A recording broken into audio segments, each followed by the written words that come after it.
Ça fait quand même 3 victoires d'affilée. Et si on prend en compte le match de Lille où on a fait un match nul, on s'était pris un carton rouge aussi, ça fait une grosse série pour l'OL. Et là encore, je me répète par rapport à la semaine dernière, mais on est la meilleure série en cours sur les 5 derniers matchs du championnat. On est encore sur 13 points sur 15 sur les 5 derniers matchs. Paris qui a encore fait match nul hier soir. Rennes qui a encore fait match nul hier soir. On est sur une série où, pour reprendre la formule que j'ai dite la semaine dernière, c'est genre dans le contenu, c'est pas toujours ça, même si on va y revenir, mais là c'était plutôt sympathique aujourd'hui. Mais comptablement, il faut avouer que vraiment ça se passe très très bien depuis un mois, voire 2 mois même. On est à quasi 2 points par match. Il y a eu 12 matchs, on a 23 points, tu vois. Il y a beaucoup de mouvements de futsal qu'on retrouve dans le jeu de Paqueta, même de Guimarães. La conservation de balles qu'ils ont en mettant un peu le bras en avant et tout, et en utilisant la semelle pour bouger le ballon, c'est du futsal. C'est pas du foot, c'est du futsal. Au final, ça les aide vraiment dans les petits espaces comme ça.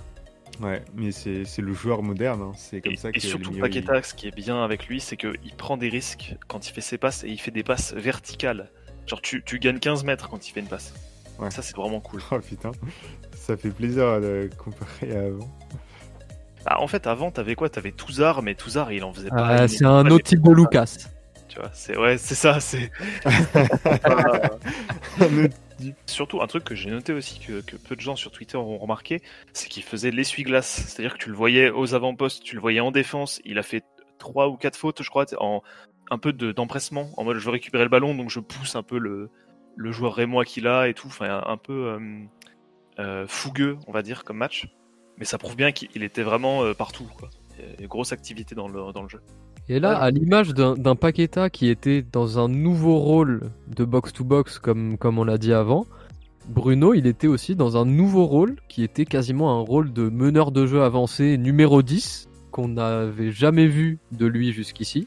Et honnêtement, faut complètement avouer que ça a complètement fait mouche, quoi. Il a fait notre jeu, il a eu des passes lumineuses, des transmissions dans le dos de la défense, c'était caviar, quoi. Vraiment, quel plaisir. Bruno, on l'a recruté pour faire le milieu défensif que Mendes est maintenant. Mais du coup, Guimarães reste un super joueur. Et du coup, on le met à n'importe quel poste au milieu de terrain. Faut un petit peu qu'il s'habitue, parce que ça reste un nouveau poste, comme on l'a dit.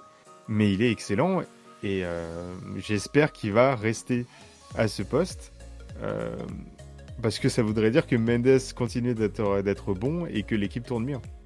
Et d'ailleurs, on aurait pu se poser 2-3 questions sur la cohabitation en fait entre Mendes et Guimarães quand on a su que les deux allaient être titulaires, parce qu'on aurait pu se dire ah mince, Mendes est en 6, Guimarães est aussi un 6, machin, ça va pas marcher.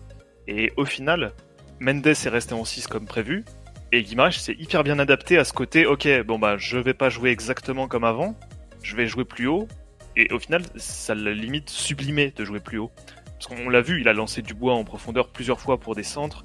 Même à certains moments, il se servait de son appel sur le côté droit pour revenir dans l'axe et donner à Memphis ou même décaler plus haut Toko Ekambi ou Corner. Enfin, il était vraiment partout, omniprésent dans le jeu, donc c'était vraiment génial.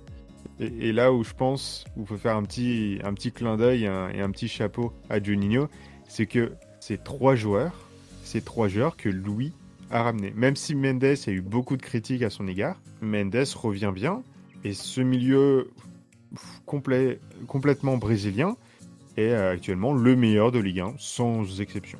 Et honnêtement, on voit, et je pense que vraiment l'intégralité des supporters de Ligue 1, même ceux qui sont pas forcément lyonnais, qui sont un minimum réalistes, disent que Lyon a le meilleur milieu de Ligue 1, et il a le meilleur milieu de Ligue 1. J'ai envie d'appuyer ce que tu viens de dire juste avant sur Juninho.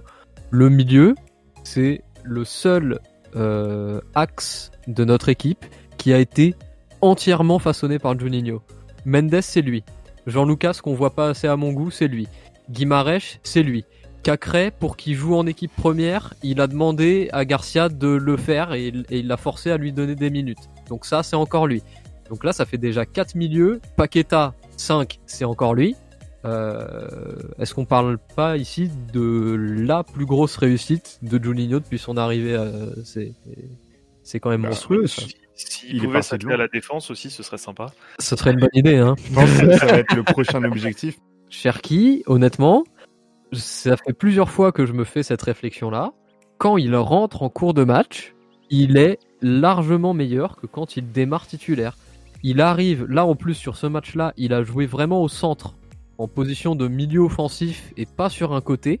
Faut vraiment le faire entrer, mais le faire entrer plus souvent et plus tôt. Je pense qu'on peut y aller tout doucement, de façon à assurer son intégration sportive dans le 11, en lui donnant d'abord des passages à 20 minutes, tu vois, 20-25 minutes, et des vrais trucs, pas tu rentres à la 88e et touche ta prime, tu vois, ça c'est vraiment nul.